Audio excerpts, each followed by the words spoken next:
জীবন খুব শর্ট, আজ আছি কাল হয়তো। তাই যে কটা স্বপ্ন, যে কটা ইচ্ছে পূরণ করা সম্ভব, সুযোগ পেলেই পূরণ করতে বেরিয়ে পড়ি। সেরকমই একটা স্বপ্ন ছিল লাদাখ। হ্যাঁ, আমি জানি এটা আমার একার না, তোমাদের অনেকেরই স্বপ্ন। তাহলে চলো বেরিয়ে পড়ি স্বপ্নের লাদাখ সফরে। শুরু হচ্ছে স্বপ্নের লাদাখ সিরিজ। এমন একটা স্বপ্ন যেটা পূরণ হয়েও আশ মেটে না। আমি জানি আমায় বারবার তাড়িয়ে বেড়াবে এই স্বপ্ন, হয়তো বারবার পূরণও হবে, তবে প্রথমবারের ব্যাপারটাই আলাদা, তাই না? এবারের সিরিজ সেই অনুভূতিরই সাক্ষ্য দেবে। আজকের পর্বে থাকবে কলকাতা থেকে জম্মু হয়ে কার্গিলের গল্প। অ্যান্ড বেস্ট পার্ট, বেশিরভাগটাই রোড ট্রিপ। প্রায় ৮৩ জন অচেনা মানুষের সঙ্গে এই প্রথমবার এতগুলো দিন কাটাবো। এটাও মনে রাখার মতো অভিজ্ঞতা বটে। শ্রীনগর কেমন আছে সেটার আভাসও পাবো আমরা। বাকি এই লাদাখ ট্যুরের খরচ কেমন, সার্ভিস, খাওয়া দাওয়া, হোটেল কেমন, সেসব তো থাকবেই। চলো তাহলে শুরু করা যাক লাদাখ সফর। সবার আগে আমি শঙ্খ, তোমাদের হোস্ট, সবাইকে জানাই ওয়েলকাম টু মেঘ পিওনের ভ্লগ।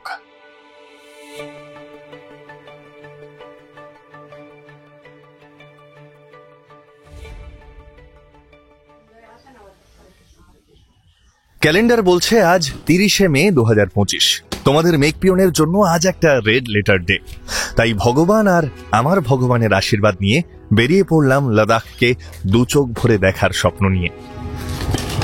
এই প্রথম এতদিনের জন্য বেরোচ্ছি তো, ওই যে পেছনে মা বাবা এগিয়ে দিতে আসছে। বেশ বড় ট্যুর এবং বহু প্রতীক্ষিত ট্যুর লাদাখ। চলো যাওয়া যাক। আমার প্রাথমিক গন্তব্য কলকাতা স্টেশন।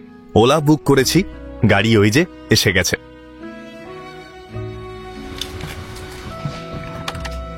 যথারীতি মায়ের পঞ্জিকা মেনে ৯:৩০টার মধ্যে বেরিয়েছি। আমার ট্রেন জম্মু তাওয়ি এক্সপ্রেস কলকাতা থেকে ছাড়ে ১১:৪৫-এ। প্রচন্ড গরম, প্রচন্ড রোদ। এই হলো কলকাতা স্টেশন। জম্মু তাওয়ি দিয়েছে ৩ নম্বর প্ল্যাটফর্মে। আমার কোচ নাম্বার A1।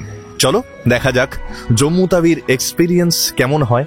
আমি এখনো পর্যন্ত এই ট্রেন সম্পর্কে একটা মিক্সড রিয়াকশন পেয়েছি। এই হলো এই সেকেন্ড এসির সিট অ্যারেঞ্জমেন্ট।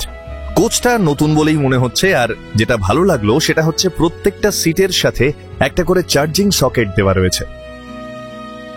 এছাড়াও টয়লেটও বেশ ক্লিন লাগলো আমার, সেটা ইন্ডিয়ান হোক বা ওয়েস্টার্ন। পাক্কা ঘড়ি ধরে ১১:৪৫-এই ট্রেন ছাড়লো। তো এখনো পর্যন্ত আমার ফার্স্ট ইমপ্রেশন বেশ ভালো। ট্রেন জার্নির একটা জিনিস আমার খুব পছন্দ, দুলকি চালে কখন যে সময় কেটে যায় বোঝাই যায় না। এই যেমন প্রায় ৬ ঘন্টা কাটিয়ে আমরা গোমো স্টেশনে এসে গেছি। সেই ঐতিহাসিক গোমো যেখান থেকে নেতাজি পেশোয়ারের পথে পা বাড়িয়েছিলেন।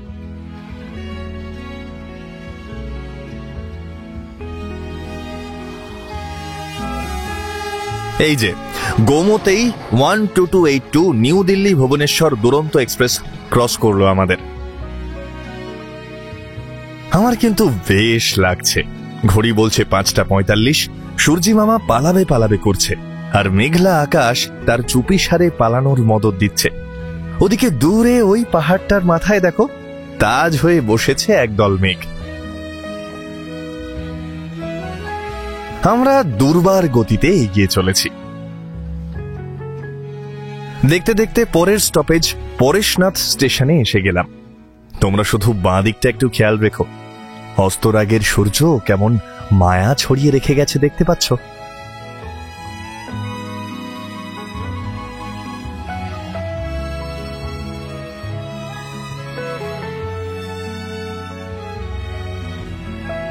পিএনআর দিয়ে সিটে খাবার অর্ডার করেছিলাম। তো আমরা এখন গয়াতে। এখন বাজে ৮:৫৭। ট্রেন ৫ মিনিট আগে ঢুকেছে। ৯:০৫-এ শিডিউল টাইম গয়া ছেড়ে যাবে। কিন্তু জোম্যাটোতে অর্ডারের ডেলিভারি টাইম বলছে ১৩ মিনিট। এখন যদি ১৩ মিনিট লাগায় তাহলে ৯:১০ বাজবে ওর দিতে, ছেড়ে বেরিয়ে যাবে। দেখা যাক ধরতে পারে কি পারে না, এখন সেটাই ওর স্টেজে চলছে। এখন দেখাচ্ছে arriving in 13 minutes, slight delay. জানি না দিতে পারবে কি পারবে না, না দিতে পারলে সেটাও একটা এক্সপিরিয়েন্স হবে, আর দিতে পারলে ওকে নোবেল দেওয়া উচিত। হঠাৎ করে 13 মিনিট থেকে ডাইরেক্ট দেখাচ্ছে কামিং টু ইউর সিট। কি সায়ন পারবে পৌঁছে দিতে? আশা করি পারবে। দেখা যাক। এটাই একটা ব্যাপার। না, একজন জোম্যাটো দেখে মনে হয়েছিল ইনি নন। জোকস অ্যাপার্ট, খুব মজা করে যাচ্ছি। আমি সত্যি ভাবিনি এতটা মজা হবে এরকম গ্রুপ ট্যুর এতজনকে নিয়ে। প্রথম মানে প্রায় 70-75 জনের একটা বড় গ্রুপ। আর এই সায়নকে এক্ষুনি দেখালাম, ও আমার ভাই হয়ে গেছে। তো সায়নের ফ্যামিলি, সায়নের বাবার বন্ধুর ফ্যামিলি সবাই একসাথে যাচ্ছে, আর আমাকে একদম মানে ঘরের ছেলের মতো হয়ে গেছি আমি। খাচ্ছি যাচ্ছি, প্রচন্ড মজা গেছে। A1 thank you welcome. Timely पहुंचा दिया। नहीं एक्चुअली मेरे राइडर लेट आया, अच्छा अभी दौड़ करके जस्ट आ ही रहे। Thank you thank you. আমার একটা দোষ হচ্ছে, বাড়ির বাইরে বেরোনে না ঠিক ঘুমিয়ে থাকতে পারি না। তাই ঘড়িতে 5টা বাজতে না বাজতেই হাওয়া খেতে হাজির ট্রেনের দরজায়। এক একটা পর্যটনকে কেন্দ্র করে কিভাবে এক একটা জায়গা গড়ে ওঠে। এইটা গোসাইগঞ্জ। জেঠু গোসাইগঞ্জে থাকেন, এখান থেকে অযোধ্যায় ডেলি ডিউটি করেন। তো বলছে যে অযোধ্যা হওয়ার পর কিভাবে জায়গাটা ডেভেলপ হয়ে গেছে অল্প দিনেই। এগুলোই ভালো লাগে। ট্যুরিজম মানে এটা তো বলতে গেলে একটা ধর্মীয় স্থান, ধর্মীয় স্থানকে বেস করে ট্যুরিজম তৈরি হচ্ছে। বহু মানুষ আসছেন। যান যান যান, ভালো থাকবেন। अच्छे से रहना अंकल। धन्यवाद बेटा। अच्छा लगा आपसे मिलके। अरे बेटा, अब आप लोग जवान आदमी मिल जाए बड़ा मजा आता है। Aunty bye. তো আঙ্কেল ওটাই বলছিলেন যে এই জায়গাটা কত তাড়াতাড়ি ডেভেলপ হয়ে গেছে। 29 কিলোমিটার যেতে বলছে, ম্যাক্সিমাম 25 থেকে 30 মিনিট লাগবে। রাস্তা এত ভালো হয়ে গেছে। এটা আগে ছোট টাউন ছিল, নগর পঞ্চায়েত। এই জম্মু তাওয়ি এটা কিন্তু অযোধ্যা আসার one of the best train. তার কারণ এটার টাইমিং আর কি। অযোধ্যায় একদম সকাল সকাল ঢোকে, যদিও আজকে 1 ঘন্টা 20 মিনিট লেট, তাও ওই 8টার মধ্যে কিন্তু ঢুকিয়ে দেবে। মানে সারাটা দিন অযোধ্যাকে এক্সপ্লোর করার জন্য হাতে পাবে তোমরা। যদি অযোধ্যা প্ল্যান করো, জম্মু তাওয়িতে আসতে পারো। বাই হৃদয়। কিছু কিছু জিনিস এই জম্মু তাওয়ি সম্পর্কে আমার ধারণা বদলে দিচ্ছে। তার মধ্যে এই নিয়মিত ক্লিনিং এবং অ্যাসিস্ট স্টাফদের ব্যবহার অন্যতম। যাই হোক, একটু এডিট করে তার সাথে জমিয়ে আড্ডা দিয়ে অলস ভাবে সময়টা দারুণ কাটছে। ঘড়ি বলছে 11:54 6 হলো। আমরা লখনৌতে পৌঁছেছি। প্রচন্ড হিট বাইরে, বাইরে দাঁড়ানো যাচ্ছে না, হলকা আসছে। একটু আগে বিস্কিট আর কেক নিতে বেরিয়েছিলাম, পুরো মনে হলো তন্দুর হয়ে গেলাম আর কি। যাই হোক, এখনো একটা গোটা দিন বলা ভুল হবে, এখন অনেকটা লম্বা জার্নি। কলকাতা টু জম্মুর 45 ঘন্টার এই জার্নিটাই আমার এখনো পর্যন্ত সবচেয়ে বড় ট্রেন জার্নি। একটু টেনশন তো ছিলই, কিন্তু সেটা একদমই কেটে গেছে এখন। ঘড়িতে বাজে 5:24। আমরা এখন পীতাম্বরপুর, এটা উত্তরপ্রদেশের মধ্যে পড়ছে। এতটাই গরম বাইরে যে হ্যাঁ, জেনারেল ক্লাসে মানুষ ওইভাবে বাইরে থেকে বালতি বালতি করে জল প্রোভাইড করছে। কি খারাপ সিচুয়েশন।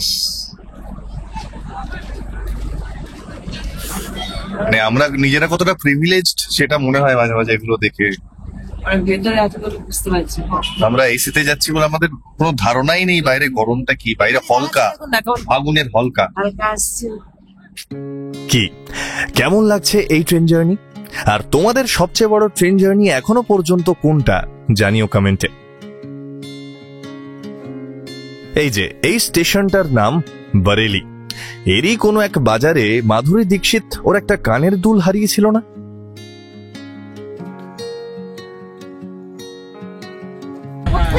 থেকে শুরু হচ্ছে।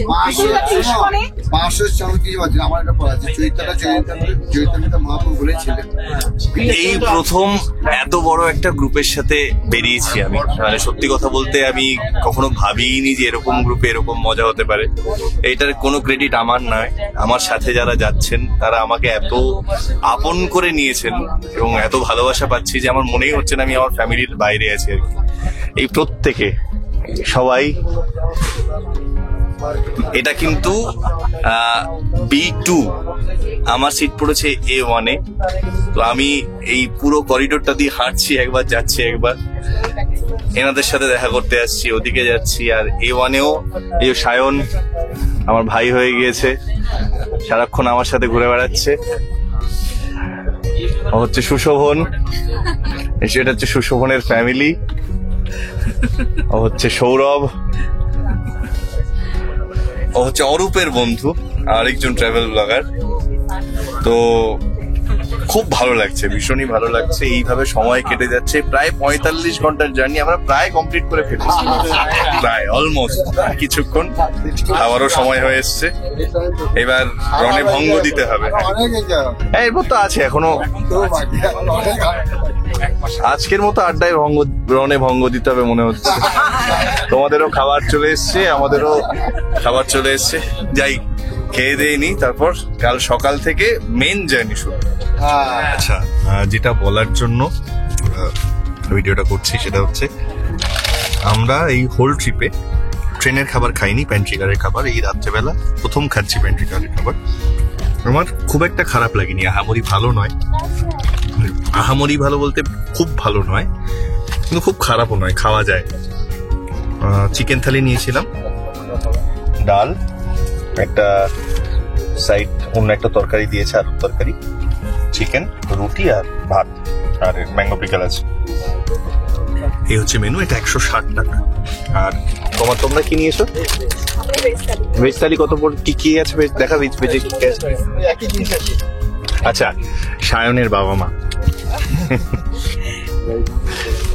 ভেজ থালি হচ্ছে 130, তো একই সবই। এর আছে একটা চানা মশলা দিয়েছে ভেজে, ডাল দিয়েছে, এটা পনির। না পনিরটা আলাদা, তার বেরিয়ে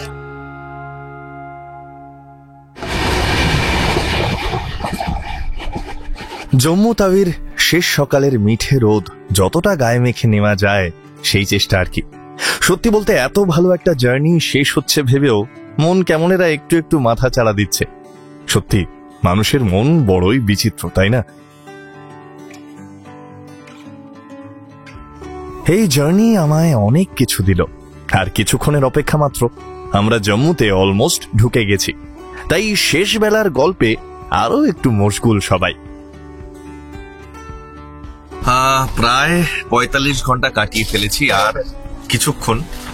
ওভারঅল যা ভেবেছিলাম যে ট্রেন জার্নিটা খুবই মনোটোনাস হতে চলেছে, খুবই হেক্টিক হতে চলেছে, কারণ সেই অর্থে মুভমেন্ট তো কোনো জায়গা থাকে না ট্রেনে। খাও দাও বসে থাকো, সেটা খুবই একটা মানে মানসিকভাবে ক্লান্তিকর।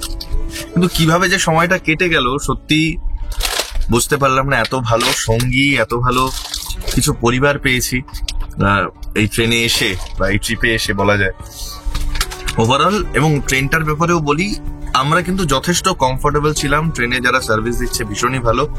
আমি যেটা নিয়ে চাপ নিতাম সেটা হচ্ছে টয়লেট এবং জল। আমার একটা দুর্বিষহ অভিজ্ঞতা আছে দিল্লির, যত লং জার্নি হয় তত টয়লেটের অবস্থা খারাপ হতে থাকে আর জল ফুরিয়ে যেতে থাকে, কিন্তু এখনো পর্যন্ত জল আছে। তোমাদের অভিজ্ঞতা কেমন? খুবই ভালো। আমরা যে ট্রেন জার্নি করছি আমাদেরও মোটামুটি 45 ঘন্টা হয়ে গেল প্রায়, কিন্তু হ্যাঁ ইনফ্যাক্ট দাদারা তো প্লেনে যাওয়ার কথা ভাবছিলেন, তো সেখান থেকে ট্রেনের মোটামুটি যাই অভিজ্ঞতা হলো, সেটা বেশ ভালো আপাতত। এবার নামার পালা। আমরা কাঠুয়াতে এসেছি, এর পরের স্টেশনই হচ্ছে জম্মু। তাহলে 45 ঘন্টা শেষ হলো, এখন আরামসে পার করে দিলাম, এনজয় করলাম একদম। খুব ভালোভাবে শেষ হলো। 13টা দিন কাটাতে পারলে শান্তি। এখনো টেনশন নিচ্ছ? ইচ্ছে করছে না নাকি? এই সব নিয়েছি তো। ফাইনালি আমরা জম্মুতে পদার্পণ করবো এবার। টাইমে জার্নিটা শেষ করলাম, খুব আনন্দ পেয়েছি। একদম, এত ভালোবাসা পাচ্ছি সবার থেকে যে আমি আক্ষরিক অর্থেই বাকরুদ্ধ। এরকম আপ্যায়ন, এরকম আদর, এরকম যত্ন পাবো সত্যিই ভাবিনি। যাই হোক, জম্মুতে নেমেছি, এবার স্টেশনের বাইরের দিকে বেরোতে হবে।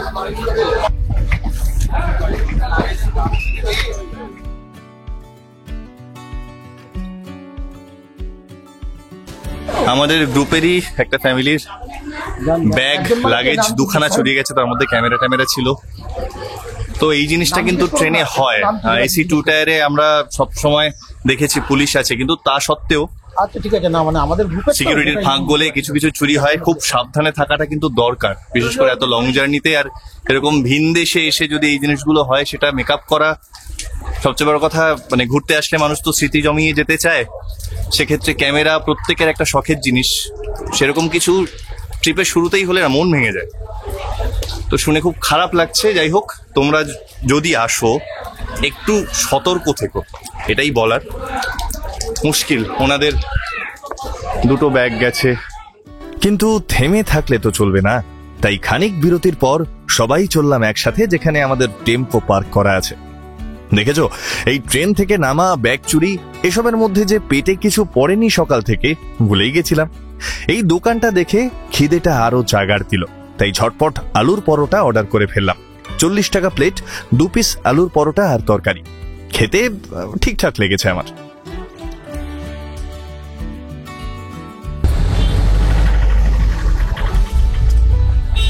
তাহলে জার্নি এনার্জি এত কম কেন? রোদে এনার্জি কমে গেছে। কি তোমরা এক্সাইটেড তো? চলো তোমাদের বরং বেসিক ট্যুর প্ল্যানটা একটু বলে দিই। চোখ থাকুক রাস্তায় আর কান থাকুক আমার কথায়, কেমন? জম্মু থেকে আমাদের প্রথম গন্তব্য শ্রীনগর। ডাল লেকের কাছে একটা হোটেলে রাখবে আমাদের সরকার ট্রাভেলস। ও ভালো কথা, আমাদের এই টোটাল ট্যুরটা অর্গানাইজ করেছে সরকার ট্রাভেলস এর দেবাশিস দা। টোটাল প্যাকেজ ডিটেলস ও কন্ট্যাক্ট নাম্বার দিচ্ছি স্ক্রিনে আর ডিসক্রিপশনে। যারা আমাদের মতোই গ্রুপে লাদাখ আসতে চাও, কন্ট্যাক্ট করতে পারো। বাকি ওরা কেমন হোটেলে রাখে, কেমন খাওয়ায়, কেমন সার্ভিস, সব তো দেখাবই। যাই হোক, যেটা বলছিলাম, প্রথম দিন আমরা থাকছি শ্রীনগর, দ্বিতীয় দিন সোলাং ভ্যালি দ্রাস হয়ে কার্গিলে রাত্রি যাপন, তৃতীয় দিন আচ্ছা না, একটু সারপ্রাইজ থাক। আপাতত আগে কার্গিল অবধি যাই, তারপর বাকি প্ল্যান বলবো।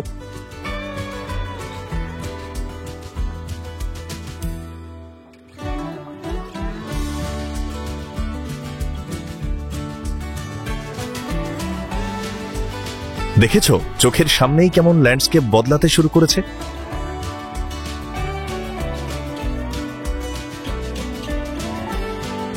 ঘড়ি বলছে 1:10। লাঞ্চের জন্য রাস্তার পাশের একটা মিষ্টির দোকানে দাঁড়ালাম আমরা। কিচেন কিন্তু আমাদের সাথেই আছে, মানে সরকার ট্রাভেলস রাঁধুনি, কিচেন স্টাফ সব নিয়ে যায় এরকম বড় গ্রুপ হলে। আজকের মেনুতে রয়েছে সাদা ভাত, আলু ভাজা, ডাল আর মাছের সিম্পল ঝোল।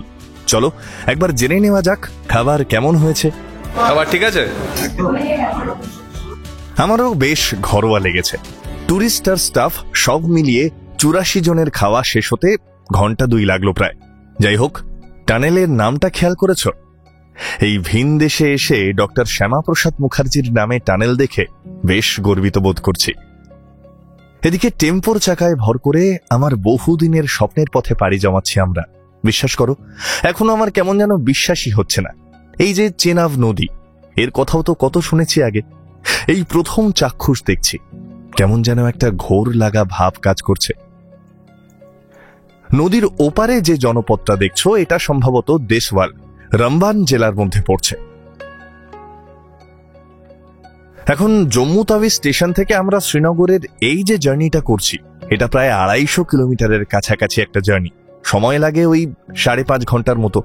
আমরা জার্নি স্টার্ট করেছি পাক্কা 11টায়। মাঝে খেতে ঘন্টা 2 গেল, আর ধরলাম ব্রেক টেক নিয়ে আরো ঘন্টাখানেক যাবে। মোট কথা আশা করছি 7:30টার মধ্যে শ্রীনগর পৌঁছে যাওয়া যাবে।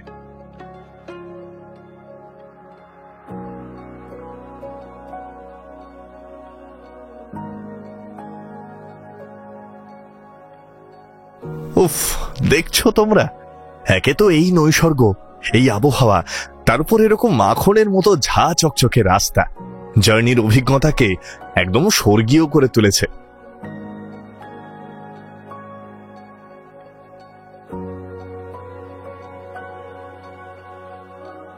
মাইল ফলক বলছে শ্রীনগর আর মাত্র 89 কিলোমিটার। আর এই হলো সেই অপূর্ব সুন্দর স্টেশন বানিহাল।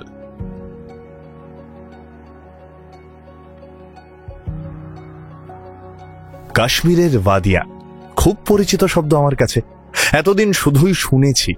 আজ চাক্ষুষ দেখছি আর স্তম্ভিত হচ্ছি এটা ভেবে যে প্রায় 10,000 ফুট উচ্চতায় এরকম একটা ভ্যালি কি করে থাকতে পারে। জার্নির মাঝখানে ছোট্ট একটা বিরতি, কিন্তু কি অপূর্ব রাস্তা, যে জার্নি, যে যাত্রা পথ যদি এরকম হয় আর কি কিছু লাগে। আমি যেটা বারবার বলি, আমার কাছে জার্নিটাই মেন। এটা বারবার প্রকৃতি আমাকে সেটাই বারবার প্রমাণ করে আমার কাছে, যে জার্নিটাই মেন, জার্নির বাইরে আর কিছু নেই। গন্তব্যে একবার পৌঁছে গেলে তো হয়েই গেল, গন্তব্য শেষ, জার্নি শেষ। ওই যে বললাম, আমার কাছে এই জার্নির গুরুত্ব অনেক, গন্তব্যের থেকেও বেশি। কিন্তু এমন মাথার দিব্যি তো নেই যে সবাইকেই সেটাই মনে করতে হবে। তাই আমার এই গল্প অনেকেরই লেংদি মনে হতে পারে। যাদের মনে হবে তারা স্বচ্ছন্দে স্কিপ করে এগিয়ে যেতে পারো। তবে যারা আমার মতোই ওয়্যারলেস প্রকৃতি প্রেমিক, থেকে যেও, বিশ্বাস করো বারবার মুগ্ধ হবে। আর যদি সেটা হও, একটু লাইক আর সাবস্ক্রাইব করে উৎসাহ বাড়িও। আর খুব ভালো লাগলে শেয়ার করো কাছের মানুষদের সাথে, যাদের সাথে তুমি এখানে আসতে চাও। এই যে এখন যে বিরাট রাস্তাটা দেখতে পাচ্ছ, এটা কিন্তু আর্মিদের আপৎকালীন রানওয়ে।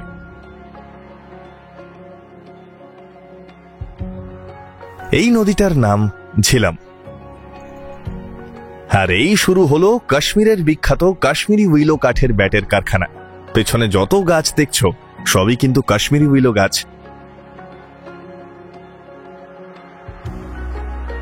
দূরে মেঘ ছুঁয়েছে গগনচুম্বী পাহাড়, আঁকা বাঁকা অথচ মসৃণ এই পথ যাচ্ছে গন্তব্যের পথে। পথের ধারে ওই দেখো 4টে গাছ যেন গোপন ষড়যন্ত্রে ব্যস্ত না। যত দূর চোখ যায় কাশ্মীরি উইলো গাছের জটলা চোখে পড়ে। মাথার উপর ঈষৎ মেঘমুক্ত আকাশ। যত এগোচ্ছি হাওয়ায় উষ্ণতার কামড় ক্রমশ শিথিল হচ্ছে। এই দৃশ্যপট, এই জার্নি, এই স্বপ্নের গন্তব্যের পথে ছুটে চলার এই যে অনুভূতি, একে কি ভাষায় প্রকাশ করা সম্ভব? ড্রাইভার দাদা বলল, এই যে দুপাশের ক্ষেত দেখছো, এগুলো সব স্যাফরনের ক্ষেত। ড্রাইভার দাদারই চেনা এক দোকানে দাঁড় করালো, যদি কেউ কেসার কিনতে চায় সেই জন্য।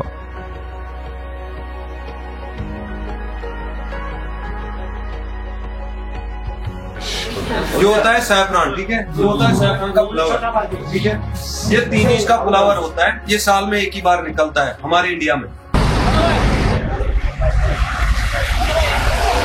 যেখানে দাঁড়াচ্ছি, যেদিকে তাকাচ্ছি, চোখ আটকে যাচ্ছে। এত ভালো দৃশ্য, এত ভালো দৃশ্যপট। এই যে পেছনে সবুজ গালিচার পাহাড়, উপরে মেঘ ভেসে যাচ্ছে, ধূসর মেঘ, পাহাড়ে ছায়া পড়ছে, অসাধারণ লাগছে। বাইরেই কেসার চায়ের স্টল ছিল। আমাদের মোস্ট এনার্জেটিক গ্রুপ দেখলাম সেখানেই ঢু মারছে। ওদের সাথে আরেকটু পরে পরিচয় করাবো তোমাদের, কারণ বেশ দেরি হয়ে গেছে। এখানেই 6:30 বেজে গেল। ডাল লেক এখনো 31 কিলোমিটার, সময় লাগবে আরো 45 মিনিট মতো।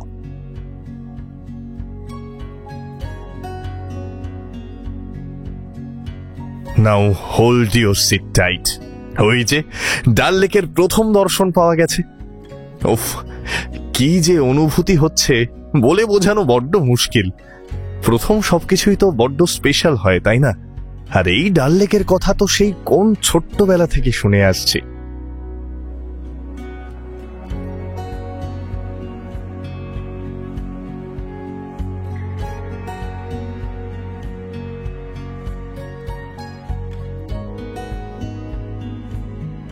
ভেবেছিলাম একটু ডাল লেকের পাড়ে সময় কাটাবো, কিন্তু সবাই ভীষণ টায়ার্ড, তাই সবাই আগে হোটেলে যেতে চাইছে। তাই এখানে এখন আর নামলাম না। চলো আগে হোটেলে চেক ইন সারি। ইনফ্যাক্ট জম্মুতে পা দেওয়া মাত্রই সিম কাজ করছে না একটাও, তাই একটা সিমও তুলতে হবে। সেই কাজগুলো আগে সারি, তারপর না হয় সন্ধ্যায় আরো একবার আসা যাবে এই ডাল লেকে।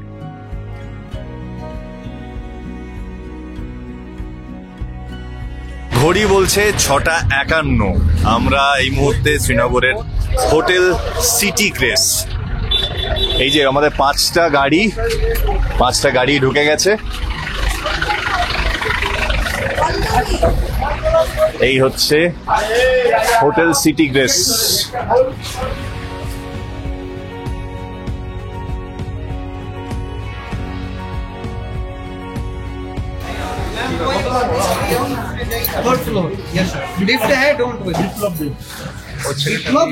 सर आपका जो है 106 है 106। ওকে, থ্যাংক ইউ। এখানে একটা ইনফরমেশন দিয়ে দিই, সেটা হচ্ছে কলকাতা বা বাইরের কোনো সিম, প্রিপেড সিম কিন্তু কাশ্মীরে চলে না, এখানে পোস্ট পেড চলে। তো তোমরা যদি আসো কলকাতা থেকে পোস্ট পেডে কনভার্ট করে তবে লে লাদাখ ঘুরতে এসো, নাহলে কিন্তু চলবে না। নাহলে এখানে এসে আমি যেমন এখন আমাকে পোস্ট পেড একটা নতুন সিম নিতে হচ্ছে, তো বা এখানকার প্রিপেড লোকাল প্রিপেড সিম এটা চলবে, মানে এখানে এলে তুমি এখান থেকেই তোমায় সিম নিতে হবে, আর না হলে কলকাতা থেকে পোস্ট পেডে কনভার্ট করে আসতে হবে। এটা কিন্তু মাস্ট, নাহলে একদম মানে অন্ধ হয়ে যাবে। আরো একটা সমস্যা যেটা সিম নিতে গিয়ে বুঝলাম, সেটা হচ্ছে আমার যাবতীয় ওটিপি তো আমার মেন নাম্বারে আসবে। এম আধার আমার বায়োমেট্রিক লক করা ছিল, সেটা আমি আনলক করতে পারছি না, কারণ আমার নেটওয়ার্ক নেই, ওটিপি ঢুকছে না। তো আমি আমার সিম আমার নাম্বারে আমার আধার কার্ড দিয়ে নিতে পারছি না। তো দাদা বলছে যে দাদা নিজের নামে সিম আমাকে দিয়ে দেবে আপাতত। Thank you. এই আর কি, মানে তোমাদের মাস্ট কলকাতা থেকে কনভার্ট করে আনতে হবে, নাহলে কিন্তু খুব মুশকিল। এই হচ্ছে আমার রুম 106। ওয়াও, ফার্স্ট ইমপ্রেশনে কিন্তু বেশ ভালো লাগছে ব্যাপারটা। এখানে একটা রুম হিটার দেখতে পাচ্ছি, এসি রয়েছে, ছোট্ট একটা টি টেবিল রয়েছে, এখানে একটা ক্লজেট রয়েছে যেখানে জিনিসপত্র রাখতে পারবে, 3টে চেয়ার, একটা সোফা, ওখানে একটা টেবিল, বড় একটা টিভি, আর এইটা হচ্ছে আমার আজকের শোয়ার জায়গা। এই হচ্ছে টয়লেট, ওয়েস্টার্ন কমোড আছে, সেন্ট্রালাইজড গিজার, শাওয়ার রয়েছে, এখানে বেসিন, আয়না। ওভারঅল এই হোটেল সম্পর্কে ফার্স্ট ইমপ্রেশন আমার বেশ ভালো। এখানকার স্টাফ যারা, তারা অত্যন্ত পোলাইট, ভদ্র, আর রুমের কন্ডিশন তো তোমরা দেখলেই, আমি আলাদা করে রুম নিয়ে কোনো রিমার্ক দেবো না, আমার কিন্তু খুব ভালো লেগেছে। হোটেলেই উমর ভাইকে বলে দেবাশিস দা সিম তোলার ব্যবস্থা করে দিয়েছিল, আর উমর ভাই এখনো সেই কাজটাই ধৈর্য সহকারে করে চলেছে। আমার সিম তোলা ডান। তোমাদের এবার যতটা ঘোরানো সম্ভব লাল চক আর তার আশেপাশের চত্বর চলো ঘুরিয়ে আনি। এটা হলো পোলো ভিউ মার্কেট, অনেকটা সেই ম্যাল রোডের মতো লাগছে না?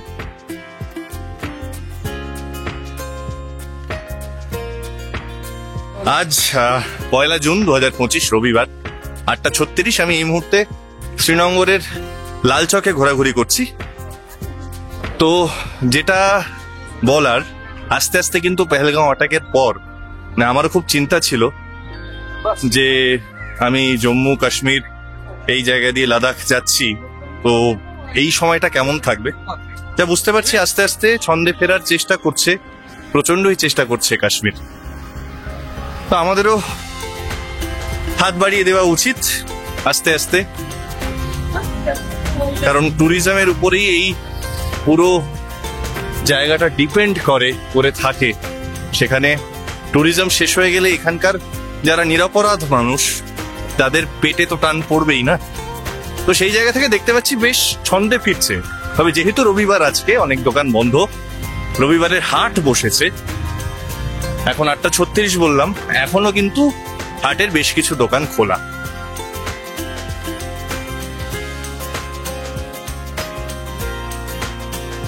চলো এবার টুক করে ডাল লেকটাও ছুঁয়ে আসা যাক। হাউস বোটের আলোর মালায় সেজে ডাল লেককে আরো রূপসী লাগছে। একটাই আফসোস, এবার তোমাদেরকে শিকারা চড়ানো হলো না। ঠিক আছে, কোনো ব্যাপার না, নেক্সট টাইম পাক্কা।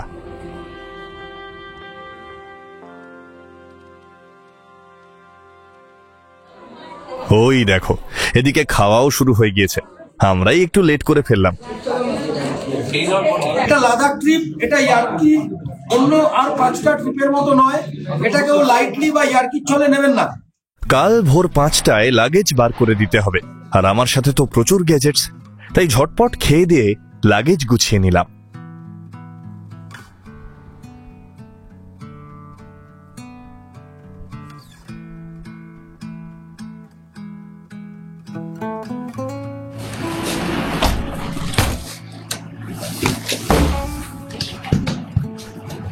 Good morning. ঘড়ি বলছে 5:57। তো আমাদের ফার্স্ট লাগেজ কালেক্ট করার কথা ছিল 5টায়, কিন্তু এখন অনেকে ঘুম থেকে ওঠেনি। তো এটা হলে একটুই যারা পাংচুয়াল তাদের একটু সমস্যা হয়। আমি অনেকক্ষণ উঠে বসে আছি। যাই হোক, আমি আমার কাজ করি, লাগেজটা জমা দিতে হবে।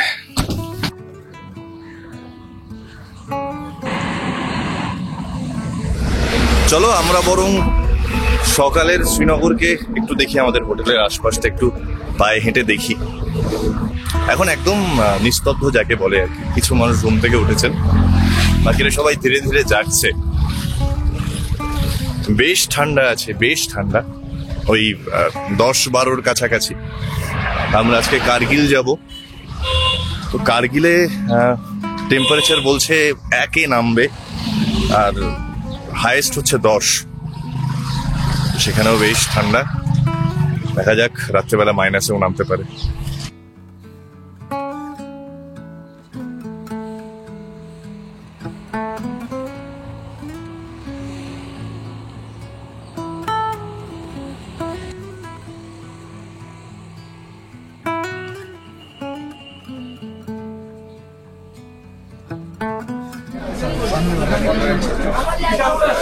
বাইরে ঝমঝমিয়ে বৃষ্টি হলে শেডের তলায় যেরকম লোক জড়ো হয়ে যায়।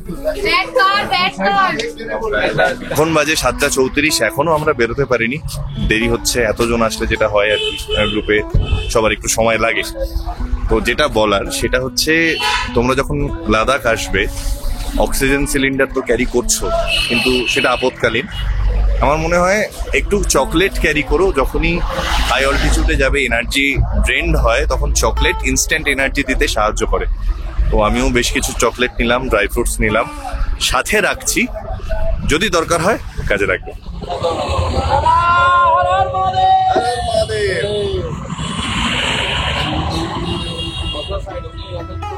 মহাদেবের নাম নিয়ে অবশেষে আমাদের জার্নি টু কার্গিল শুরু হলো।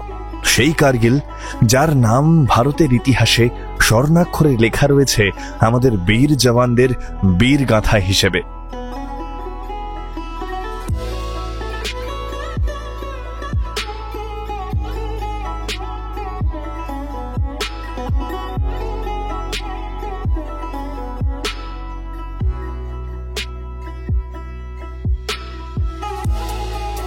শ্রীনগর ছেড়ে বেরোতে না বেরোতেই যে এইরকম একটা ল্যান্ডস্কেপ এসে আমাদের মোহিত করে দেবে, সত্যি ভাবিনি।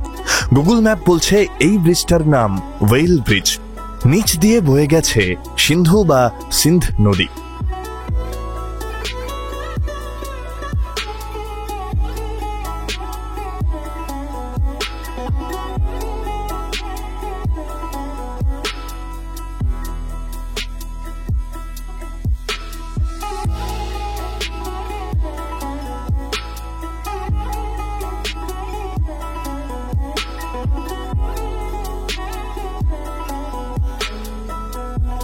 কি হে, কেমন দেখছো?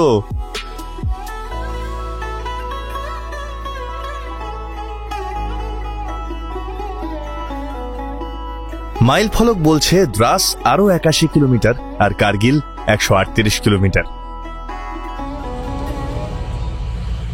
যত আমরা উপরে উঠছি, দৃশ্যাবলী যেন আরো আরো মায়াবী হয়ে উঠছে, তাই না? দূরে দৃশ্যমান বরফাবৃত পাহাড়ের সঙ্গে এরকম এত বিস্তৃত সবুজে মোড়া পাহাড়ের মেলবন্ধন আমি এর আগে দেখিনি। সঙ্গে দোসর এরকম রোদহীন মনোরম আবহাওয়া, আর এই ভীষণ ভীষণ সুন্দর রাস্তা।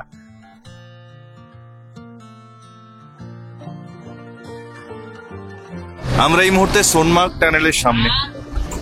তো এই জায়গাটা এতটাই সুন্দর দেখে শুধু কিছুক্ষণ চুপ করে দাঁড়িয়েছিলাম। এই সৌন্দর্যের ব্যাখ্যা করার মতো ভাষা আমার ধারণা কোনো ডিকশনারিতেই নেই। এই যে এই সৌন্দর্যকে কেউ কি করে ব্যাখ্যা করতে পারে, কি করে? এখানে একটা রেনবো দেখা যাচ্ছে, মানে ডবল রিং আর কি, সূর্যের ডবল রিং দেখা যাচ্ছে, ওই একটা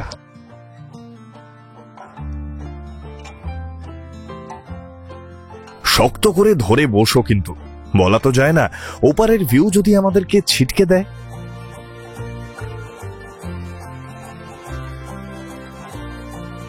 কি দিল তো ছিটকে, বলেছিলাম না ধরে বসতে। উফ, আমি কি দেখছি এসব। কাশ্মীরকে ভূস্বর্গ কেন বলে তা প্রত্যেক পদে পদে অনুভব করছি। সোনমার্গের নাম সেই ছোট্টবেলা থেকে শুনেছি, আজ বুঝছি কেন সোনমার্গ মানুষের এত পছন্দের।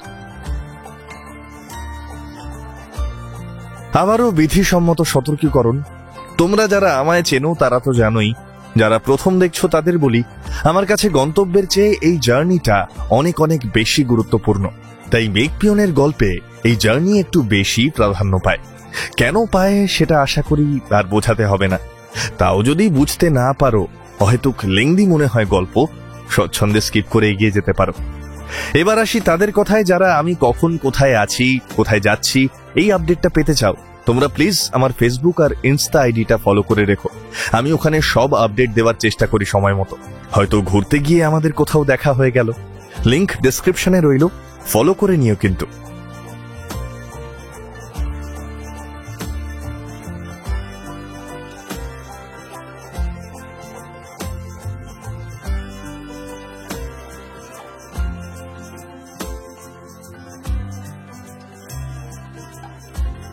আমরা এখন জজিলা পাস ক্রস করছি।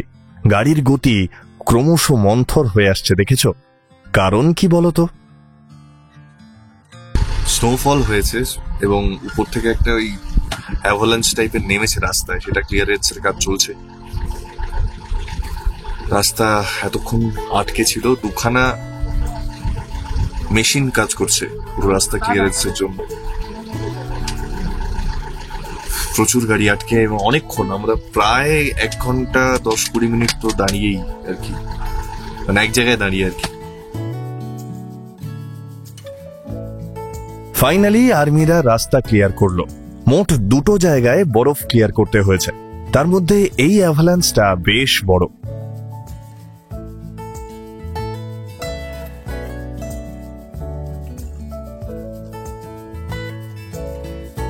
আবারও পাহাড়ের প্রকৃতি বদল।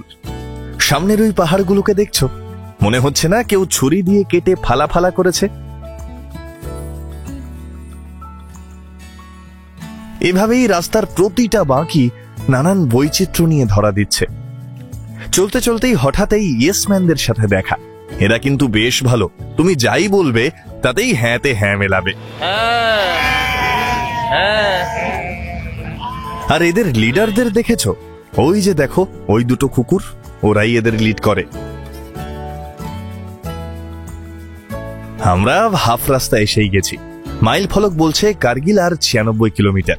ওদিকে রাস্তায় পড়ে থাকা জমা জলে পাহাড়ের রিফ্লেকশন গুলো দেখছো? কি অপূর্ব ফ্রেম তৈরি করছে না? বাই দি ওয়ে, এটাই কিন্তু 0 পয়েন্ট। আজ কোনো কারণে এখানে গাড়ি দাঁড়াতে দিল না। উফ, দেখছো তোমরা ল্যান্ডস্কেপ গুলো দেখছো? দূরে ওই মেঘের ঘনঘটা ক্রমশ কেটে নীল অম্বর উন্মুক্ত হচ্ছে। বাঁদিকে যে নদীর মতো দেখছো, এটা হিমবাহ গলা জল। এরা এখনো কিন্তু কোনো নাম পায়নি। পরে গিয়ে এরাই দ্রাস নদীতে মিশে দ্রাস নদীর নাম পাবে।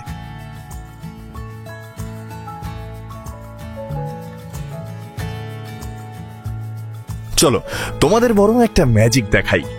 1, 2, 3। এক পলকে ল্যান্ডস্কেপ কেমন বদলে গেল দেখলে? এইটাই এই লাদাখ ট্রিপের ইউএসপি।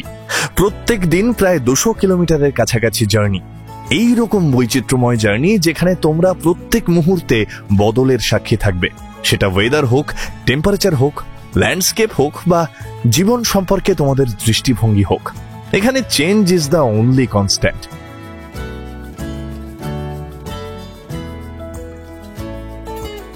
ঘড়ি বলছে 3:06। আমরা এই মুহূর্তে আছি মাতায়ান দ্রাসে, হোটেল গেটওয়েজ অ্যান্ড রেস্টুরেন্ট।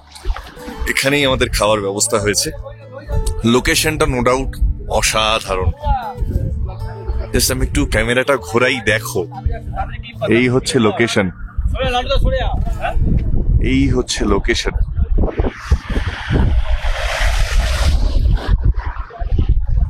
এরম লোকেশনে এসে একটু ইচ্ছে ডানায় না ভাসলে হয়?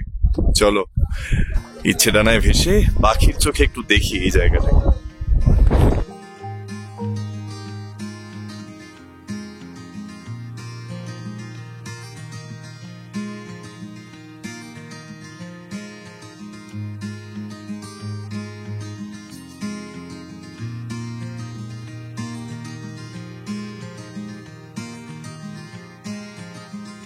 মেনুতে আছে ভাত, সর্ষে পটল, সর্ষে পাবদা, ডাল পটল ভাজা।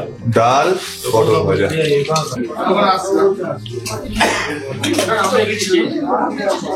ঘড়ি বলছে 4:48। জম্পেশ লাঞ্চ দিয়ে উদরপূর্তি করে আবার ব্যাক টু পথ। আমাদের পরবর্তী গন্তব্য কার্গিল ওয়ার মেমোরিয়াল। মাতায়েন থেকে দূরত্ব 27 কিলোমিটার, সময় লাগবে ওই 34 মিনিট মতো। আচ্ছা, এবার বলো তো এখনো পর্যন্ত কেমন লাগছে এই লাদাখ সিরিজের প্রথম পর্ব? কমেন্টে জানিও। কিন্তু আমার একটাই লক্ষ্য, তোমাদেরকে ভার্চুয়াল ভ্রমণের অভিজ্ঞতা আর একটু শান্তি দেওয়া। সেটা কতটা পারছি জানলে খুবই আনন্দ পাবো।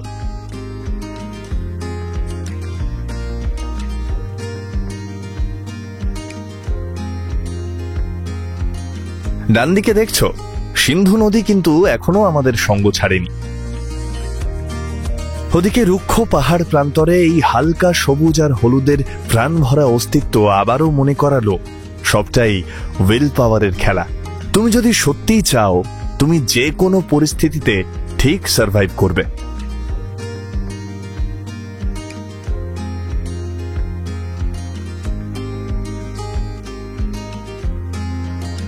এই যে আমরা দ্রাসে প্রবেশ করছি। এই দ্রাসের কিন্তু অনেকগুলো পরিচয়। একে গেটওয়ে অফ লাদাখ যেমন বলা হয়, আবার লাদাখের সব থেকে শীতলতম স্থানও এই দ্রাস। শীতকালে -60 ডিগ্রি পর্যন্ত নেমে যায় টেম্পারেচার। একে পৃথিবীর দ্বিতীয় শীতলতম বাসযোগ্য স্থানও বলা হয়। তাহলে কি ভাবছো, একবার আসবে নাকি শীতকালে?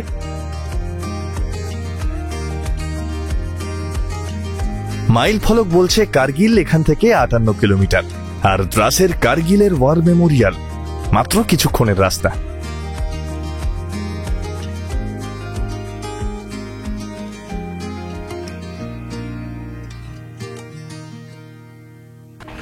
ঘড়ি বলছে 5:05। এখনো এরকম রোদ চারিদিকে, যদিও এখানে সন্ধ্যে 7:30 পর সন্ধে হয়। তো আমরা এখন কার্গিল ওয়ার মেমোরিয়ালে। জানি না ঢুকতে দেবে কিনা, কারণ 5টা অব্দি entry time as per Google. দেখা যাক দেয় কিনা। যদি না দেয় তাহলে খুব বড় মিস হয়ে যাবে এটা।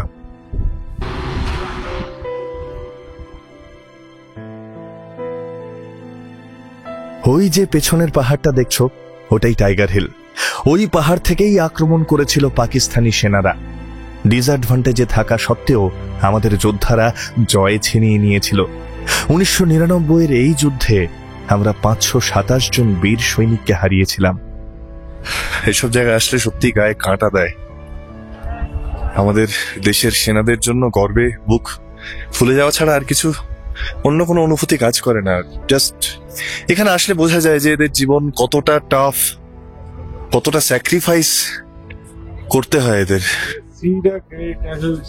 ভাবা যায় না, জাস্ট ভাবা যায় না।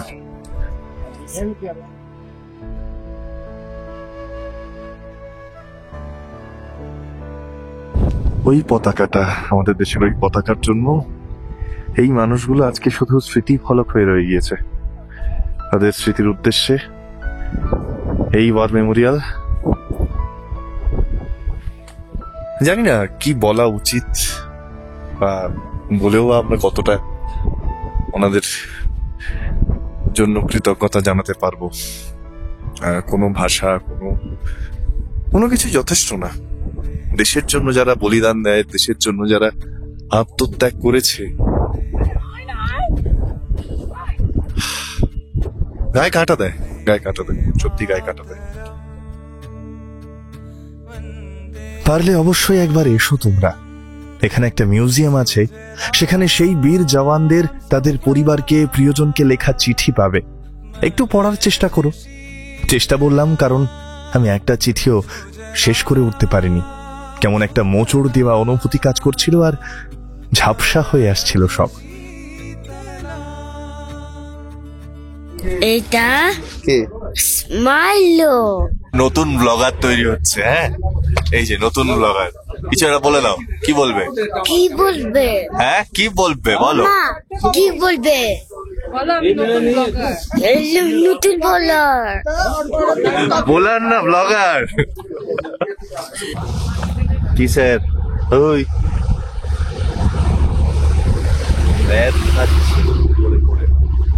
মানে ঘাসের উপর হালকা রোদ পড়েছে, দেখো কালারটা দেখো কি লাগছে।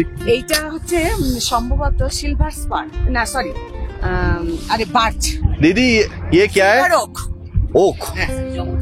सिल्वर सिल्वर ओक সম্ভবত। क्या होता है इससे?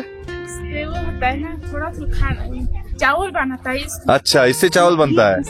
चावल में सत्तू बनाता है अच्छा, सत्तू बनता है। इससे अच्छा अच्छा इससे अच्छा, वो जो पेड़ है ना, কি অদ্ভুত লাগছে।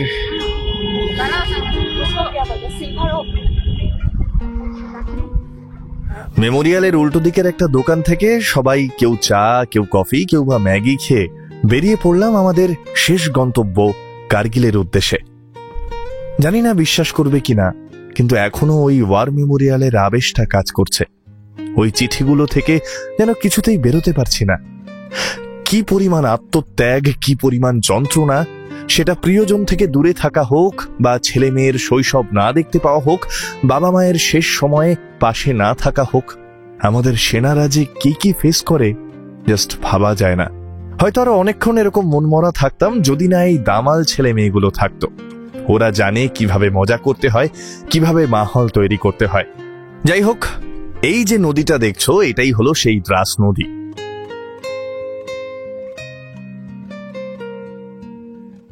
আর ওই যে নদীটা দ্রাস নদীতে এসে মিশেছে ওটা হলো পাকিস্তানের সিঙ্গো নদী।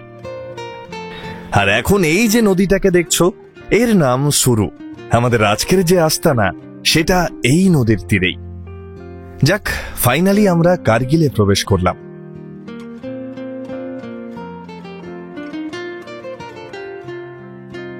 কি খবর? হ্যাঁ, ঘড়ি বলছে 8:24। আমরা এসে গেছি হোটেল রয়্যাল কার্গিল, আমাদের আজকের আস্তানা। এই যে দ্য রয়্যাল কার্গিল।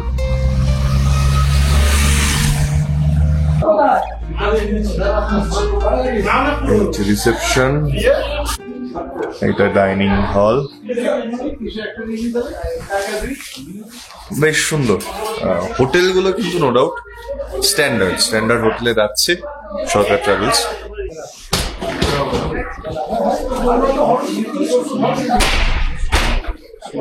হচ্ছে 502 নম্বর ঘর, লাগেজ আগে দিয়ে গেছে ঘর। আরে বাহ, এরকম টেরেস লাগোয়া ঘর খুব সম্ভবত। এটা 501, এইটা হচ্ছে 502। তো আমাদের দ্য রয়্যাল কার্গিলের 502 নম্বর রুমটা কেমন একটু দেখাই। তার আগে দেখাই এই রুমটা কিন্তু এরকম ছাদ সংলগ্ন, একটা বসার কাউচ রয়েছে, ওখানে চেয়ার দেওয়া রয়েছে, হাওয়া হচ্ছে। আর এখান থেকে এই হচ্ছে ভিউ, ওদিকে ব্রিজ, ওদিকে সরু নদী, ওই হচ্ছে চাঁদ। এবার দেখাই রুমটা, এই হচ্ছে 502 নম্বর রুম। আহা, ঢোকেই একটা কিং সাইজ বেড চোখে পড়ছে। দুটো বালিশ দেওয়ার পরেও কিন্তু মাঝখানে বিরাট একটা গ্যাপ রয়েছে, মানে এখানে আরেকজন আরামসে শুতে পারবে। আর এটা 3 জনের জন্য একটা রুম, এটা দেখলেও সেটা বোঝা যায়। 3টে চেয়ার দেওয়া রয়েছে, একটা টি টেবিল রয়েছে, এখানে একটা আয়না রয়েছে, প্রসাধনের কাজে লাগবে। এখানে একটা ছোট্ট ওয়ার্ড্রপ, নিচে একটা কিন্তু মিনি ফ্রিজ ঢুকে যাবে মনে হয়, সেই কারণে ভবিষ্যতের প্ল্যান রেখে এটা করা। একটা ইলেকট্রিক কেটেল রয়েছে, এখানে একটা ভিউ উইন্ডো রয়েছে, এদিকে একটা বড় ভিউ উইন্ডো রয়েছে, টিভি রয়েছে, এখানে একটা আলমারি রয়েছে, আলমারির গায়েও কিন্তু একটা আয়না রয়েছে, বেডসাইড টেবিল রয়েছে, ইন্টারকম রয়েছে। এইবার যেটা দেখাই সেটা হচ্ছে টয়লেট। এইটা হচ্ছে ওয়াশরুম। আহা, এটা হচ্ছে ওয়াশরুম, ওয়েস্টার্ন কমোড রয়েছে, এখানে তাক রয়েছে, গিজার রয়েছে, আয়না রয়েছে, বেসিন রয়েছে, বালতি, শাওয়ার।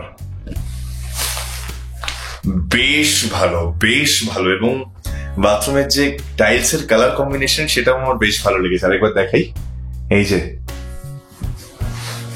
তো রুম তো আমার খুব ভালো লেগেছে এবং আমি আরো অনেকজনের সাথে কথা বললাম, তারাও তাদের রুম নিয়ে যথেষ্ট স্যাটিসফাইড। হোটেল ওয়াইজ এই হোটেলটা কিন্তু খুবই ভালো। বাকি মানে রিসেপশন যারা সাপোর্ট স্টাফ রয়েছে তারাও খুবই আন্তরিক। তো ওভারঅল আমার ফার্স্ট ইমপ্রেশন এই দ্য রয়্যাল কার্গিল হোটেলের জন্য বেশ ভালো। এবার আর খাওয়া দাওয়া নিয়ে নতুন করে কিছু বলছি না, সরকার ট্রাভেলস খাওয়া দাওয়ায় কোনো কার্পণ্য করে না, বেশ ভালো খাবার, বেশ ভালো ঘরোয়া খাবার।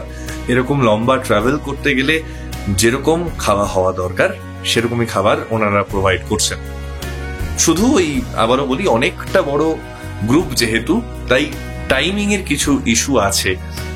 একসাথে এতজনকে ম্যানেজ করতে, তার লাগেজ বাঁধা, লাগেজ নামানো, কোথাও যাওয়া, একসাথে বেরোনো, সব নিয়ে একটু টাইম কনজিউমিং ব্যাপারটা, সেটা বাদ দিলে কিন্তু ওভারঅল এই পুরো ট্যুরটা বেশ ভালো কাটছে। রাত্রে মেনুতে ছিল সাদা ভাত, আলু চোখা, ধনিয়া চিকেন বা পনিরের তরকারি, খেজুর আমসত্ত্বের চাটনি আর পাঁপড়। বলাই বাহুল্য রান্না খুব ভালো ছিল, আমি তো ভীষণ তৃপ্তি করে খেয়েছি। যাই হোক, কার্গিলে একটাই রাত কাটানোর কথা ছিল। আগামীকাল আমরা লের উদ্দেশ্যে রওনা দেব। তার জন্য আমি এখন থেকেই যে কি পরিমাণ এক্সাইটেড বলে বোঝাতে পারবো না। কলকাতা থেকে কার্গিলের গল্প আজ এই পর্যন্তই রইল। দেখা হচ্ছে আবার আগামী সোমবার ঠিক সকাল 9:30টায়। সবাই ভালো থেকো, সুস্থ থেকো আর মেঘপিয়নের অপেক্ষায় থেকো। আজকের মতো মেঘপিয়ন সাইনিং অফ।